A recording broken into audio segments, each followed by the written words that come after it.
시편 90편 1절에서 17절 우리 함께 읽도록 하겠습니다. 시편 90편 1절. 주여, 주는 대대에 우리의 거처가 되셨나이다. 산이 생기기 전, 땅과 세계도 주께서 조성하시기 전 곧 영원부터 영원까지 주는 하나님이시니이다. 주께서 사람을 티끌로 돌아가게 하시고 말씀하시기를 너희 인생들은 돌아가라 하셨사오니 주의 목전에는 천년이 지나간 어제 같으며 밤의 한 순간 같을 뿐이니이다. 주께서 그들을 홍수처럼 쓸어 가시나이다. 그들은 잠깐 자는 것 같으며 아침에 돋는 풀 같으니이다. 풀은 아침에 꽃이 피어 자라다가 저녁에는 시들어 마르나이다. 우리는 주의 노에 소멸되며 주의 분내심에 놀라나이다. 주께서 우리의 죄악을 주의 앞에 놓으시며 우리의 은밀한 죄를 주의 얼굴 빛 가운데에 두셨사오니 우리의 모든 날이 주의 분노 중에 지나가며 우리의 평생이 순식간에 다하였나이다.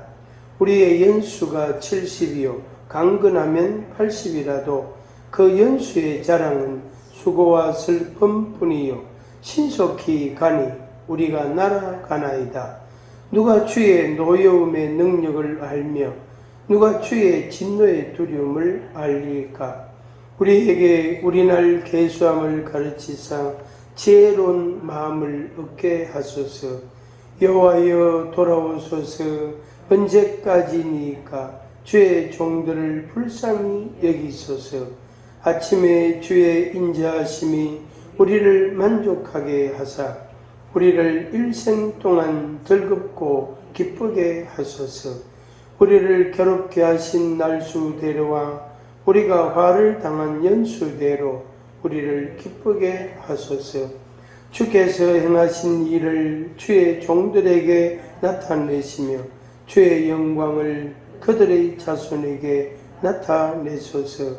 주 우리 하나님의 은총을 우리에게 내리게 하사 우리의 손이 행한 일을 우리에게 경고하게 하소서. 우리의 손이 행한 일을 경고하게 하소서. 아멘. 하나님께서 기쁘게 하시고 즐겁게 하시는 은혜가 있기를 바랍니다.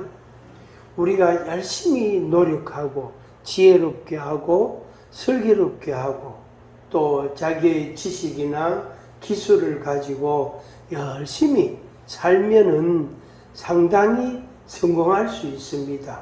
그렇잖아요. 그리고 또 자기가 계획한 대로 꿈꾸는 대로 거기에 많이 도달할 수가 있어요. 야, 잘하네 이렇게 스스로도 이제 생각을 하고 주변에 있는 사람들도 야, 대단하다. 야, 어떻게 그걸 해내노? 야, 그렇게 했나? 아이고, 굉장하다. 하면서 그렇게 칭찬도 하기도 하고 그렇게 합니다. 그런데 그거는 이제 내 지식과 내 기술 그 범위 내에서만 가능합니다. 가끔 이제 다른 사람의 지도를 받고 다른 사람의 도움을 받고 조금 더 잘할 수 있겠죠. 좀 더 잘할 수 있겠죠. 근데 그것도 사실은 금방 바닥이 납니다. 그래서 결국에는 자기가 아는 지식과 습득한 지식과 기술과 자기 나름대로의 지혜와 방법이라는 그 범주를, 그 범위를 크게 못 벗어납니다. 조금 벗어날 뿐이지 크게 못 벗어난단 말이에요. 그래서 하나님께서 우리에게 은혜로 주신 것을 우리가 받지 아니하면은 그 한계성, 그 한계라는 부분에 우리가 금방 도달하게 됩니다. 그래서 답답해하고 힘들어하고 괴로워하게 그렇게 되어지는 겁니다. 그리고 당연히 또 믿음 있는 사람은 하나님께 기도하겠죠. 그래서 하나님의 도움을 구하고 은혜를 구하고 하나님의 인도하심을 구하고 그렇게 우리가 이제 살아가게 되는데, 그게 이제 믿음 있는 사람은 또 그렇게 합니다.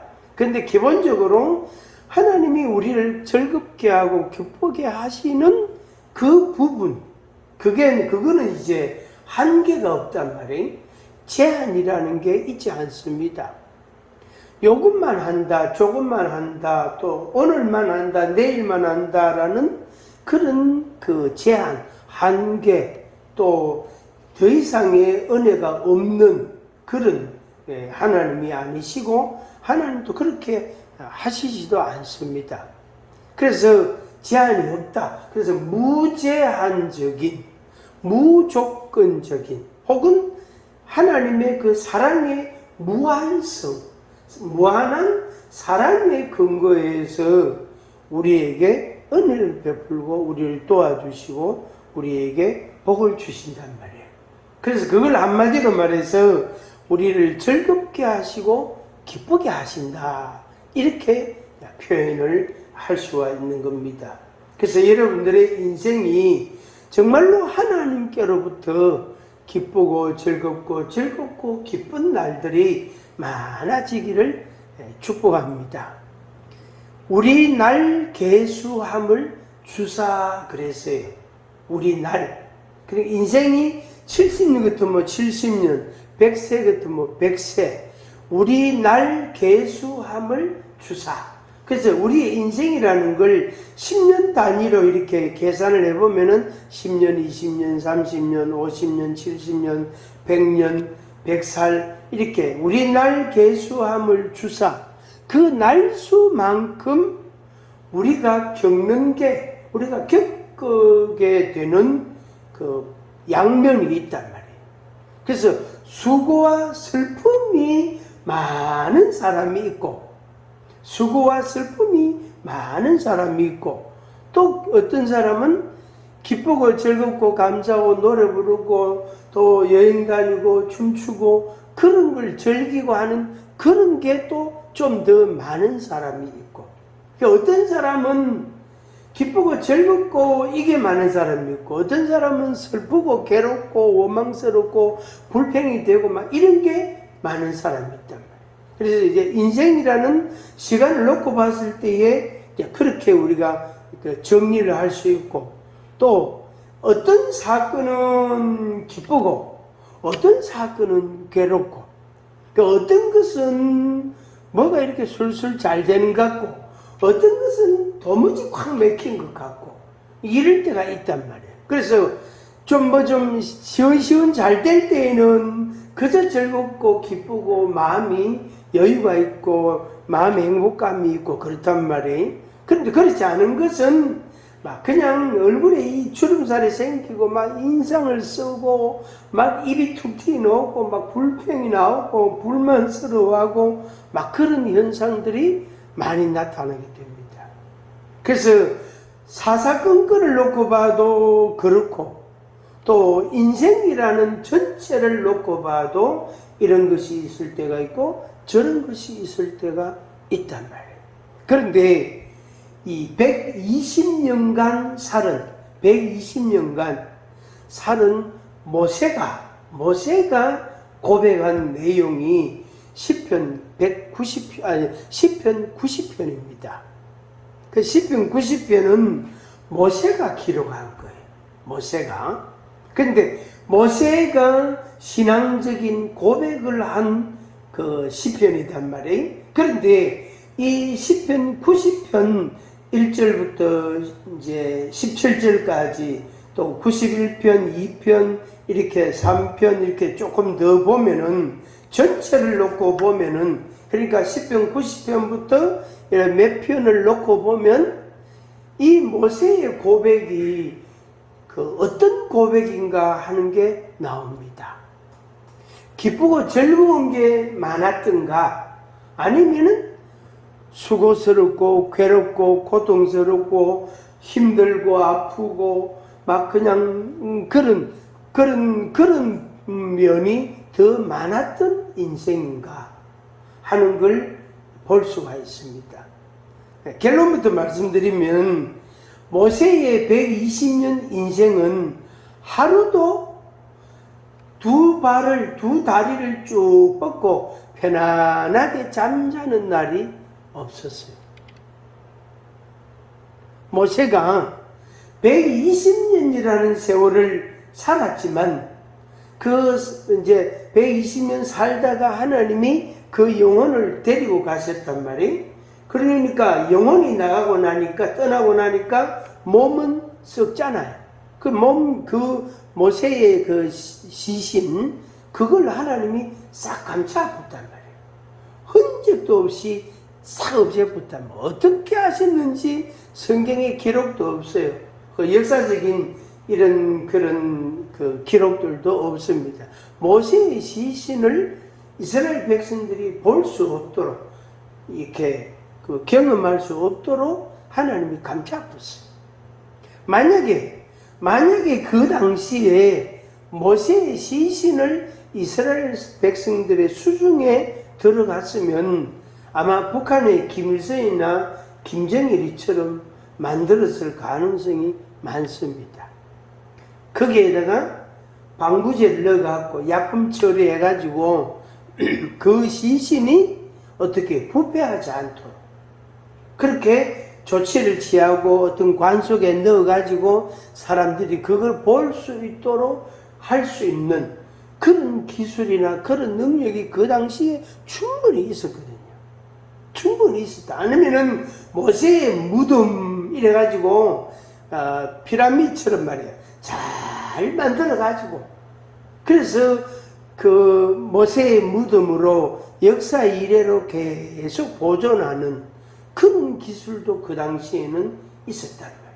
근데 모세에게 돌아갈 그 영광을 하나님께서 싹 지워버린 거예요. 깨끗이 흔적도 없이 하나님이 싹 지워버렸어요. 그래서 이스라엘 백성들이 모세의 시신을 수중에 잡을 수가 없어요. 가지지를 못한 겁니다.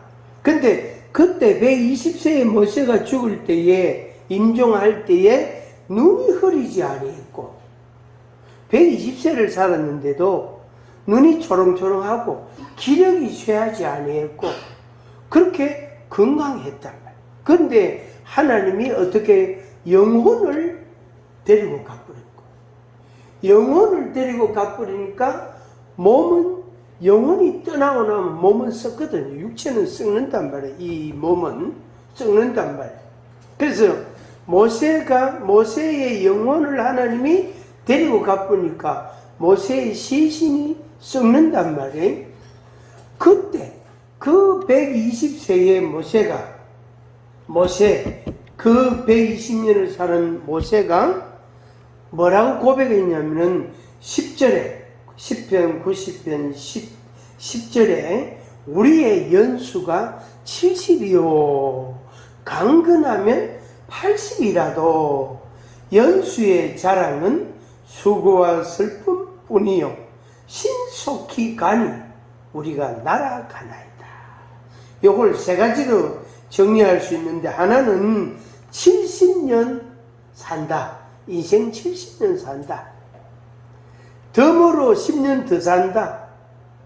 그 나머지 90, 100, 110년, 120년 그 나머지는 의미가 없는 시간이에요. 의미가 없는 거예요. 저희 아버지만 봐도 하루 종일 잠시 낮잠 주무시거나 텔레비전 보거나 성경책 조금 보시거나 뭐 그냥 하루 종일 그냥 계시는 거예요. 한 달 내내 그냥 계시는 거예요. 다른 거 아무것도 하시는 게 없어요. 그때 누가 부르는 사람이 있나, 일을 시키는 사람이 있나, 누가 찾는 사람이 있나, 없단 말이에요. 가끔 뭐 있긴 하지만 이미 10년 전에, 20년 전에 알던 사람들이 있단 말이에요. 가끔 목사님한테 전화 오거나, 가끔 이제 뭡니까, 방문해가지고 잠시 대화 나누고 뭐 그 정도밖에 안 된다. 그래서 90이 넘은 아버지의 인생은 의미가 없는 거예요. 그 살아있는 거지 그냥. 살아있는. 그래서 70이라는 인생 그 이후의 시간은 의미가 없는 거예요. 의미가 없는 거예요. 70세까지는 그래도 열심히 공부도 하고 책도 보고 또 강의도 하고 사람들 만나서 대화도 하고 교제도 하고 여행도 가고 막 그게 가능하단 말이에요. 그 어지간한 것은 자기가 하고 싶으면 할 수 있는 나이입니다. 70은. 근데 그 다음부터는 몸이 안 따라줘요. 갔다 오거나 뭐 3일씩 4일씩 몸살 한다. 그 아버지가 우리 집에도 못 오셔.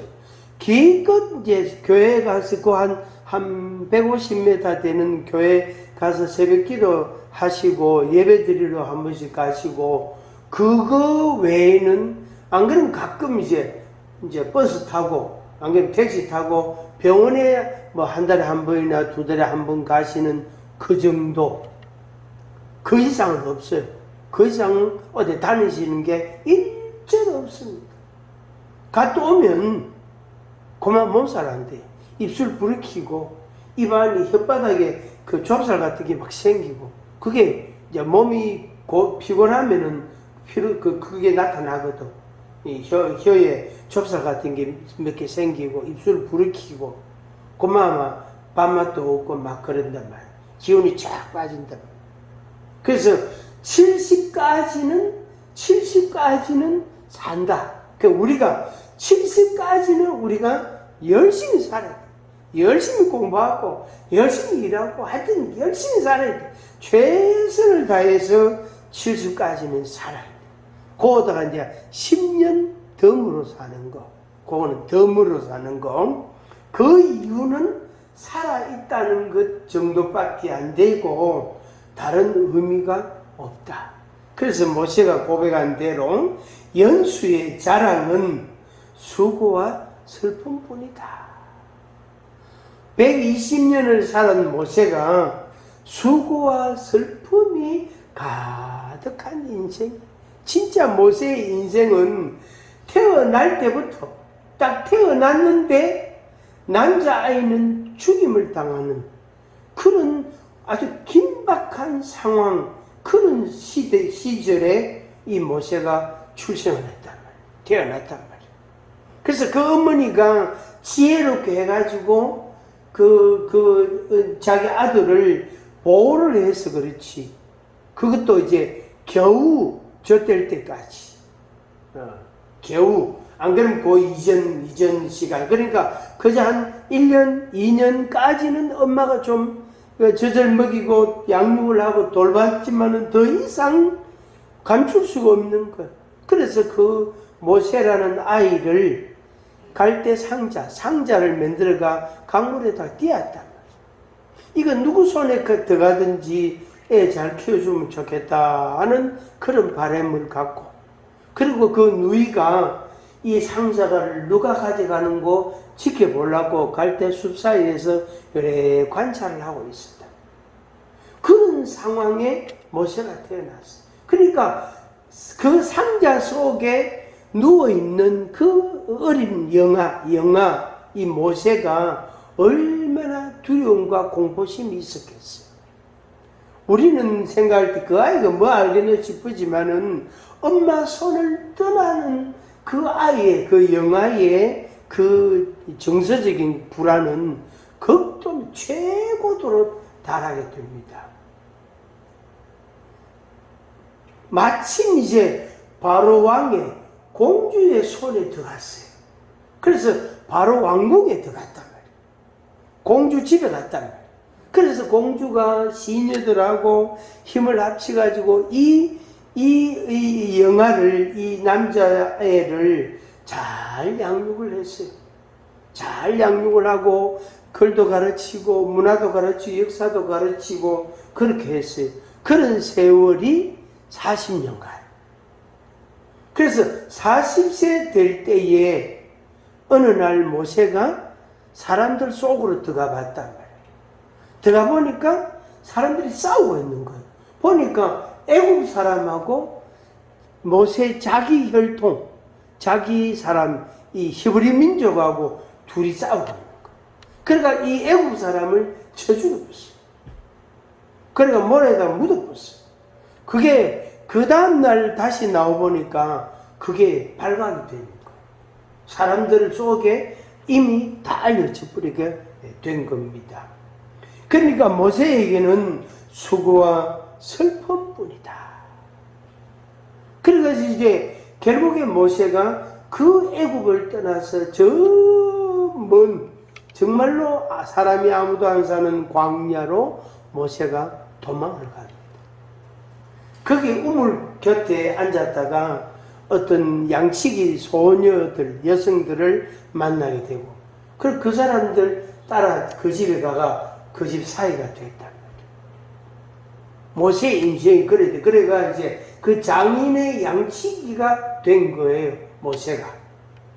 장인의 양치기.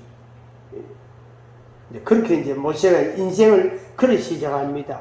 그러기를 40년. 그게 80세가 됐잖아요. 80세가 되고 됐을 때에 양을 치고 있는데 저 높은 산에 불꽃이 활활 타는 장면이 보이는 거예요. 그래서 모세가 저 왜 불꽃이 타지? 저 분명히 불꽃이 타는데 불은 번지지 않고. 그래서 모세가 거기에 올라가 봤어. 올라가는데 하늘에서 음성이 들리기를 모세야 모세야 네가 선 땅은 거룩한 땅이다. 네 발에서 신발을 벗어라. 그런 음성이 딱 들린 거예요. 모세가 얼마나 놀랐겠어요. 80세 된 모세가 거기에서 하나님을 만나게 됩니다. 그리고 내 백성 이스라엘, 저 애굽 땅에 있는 내 백성 이스라엘을 네가 가서 구출해내라. 그 명령을 모세가 받게 됩니다. 그러니까 40년 전에 애굽에서 나올 때 모세가 어떤 신분이었죠? 살인자예요. 애굽 사람을 쳐 죽인 살인자예요. 그래서 자기 목숨 살기 위해서 도망 나온 사람이에요. 근데 그 애굽 땅에 들어가서 그 땅의 종으로 430년간 살고 있는, 종으로 400년이 넘도록 있는 그 이스라엘 민족들을 구출해내야 됩니다. 모세가